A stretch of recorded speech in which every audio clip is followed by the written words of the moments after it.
महाराष्ट्र सरकार में कैबिनेट मंत्री और एनसीपी के प्रवक्ता नवाब मलिक ने रविवार रात एक ट्वीट किया था और ये कहा था कि कुछ सरकारी मेहमान उनके घर पर आने वाले हैं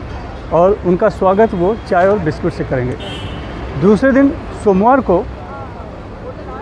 कोई सरकारी मेहमान उनके घर तो नहीं आया और ख़ुद नवाब मलिक भी बीड़ चले गए हेलीकॉप्टर से वहाँ चुनाव का प्रचार करने। लेकिन दिन में कुछ ऐसी खबरें आई जिससे ये पता चल रहा है कि ईडी ने उनके बेटे यानी कि नवाब मलिक के बेटे फराज से जुड़ी कंपनी के कुछ डायरेक्टरों के यहाँ तलाशी ली थी और सर्च अभियान चलाया था। मामला यूनियन बैंक ऑफ इंडिया से लिए 150 करोड़ के लोन का है, जिसका आरोप है कि उस 150 करोड़ के लोन में से कुछ रकम जो है दूसरे मद में इस्तेमाल की गई, यानी कि मनी लॉन्ड्रिंग की गई। उस मनी लॉन्ड्रिंग की जांच ईडी कर रही है और उसी के तहत जो high pressure technology private limited company है, उस कंपनी के 2 डायरेक्टरों फारूक दरवेश और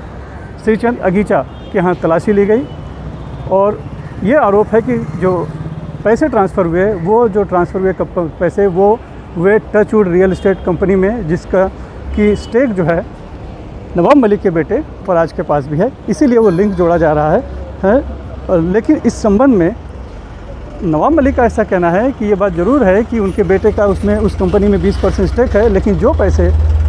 लिए गए ट्रांसफ़र हुए थे वो श्रीचंद अगीचा ने खुद ही अपने अकाउंट में ट्रांसफ़र किए थे। उस पैसों में से 10 रुपया भी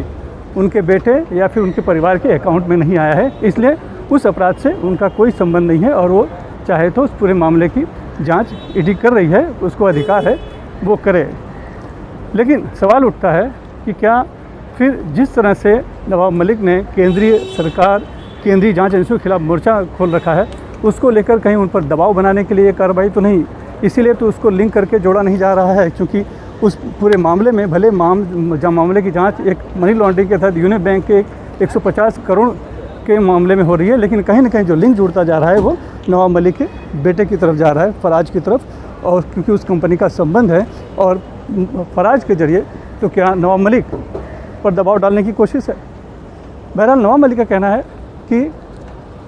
उस पूरे प्रकरण से कहीं भी कोई संबंध नहीं है सिवाय इसके कि उस कंपनी में मेरे बेटे का स्टेक है, लेकिन किसी भी लेन देन में किसी तरह का कोई भूमिका उनके बेटे की नहीं है।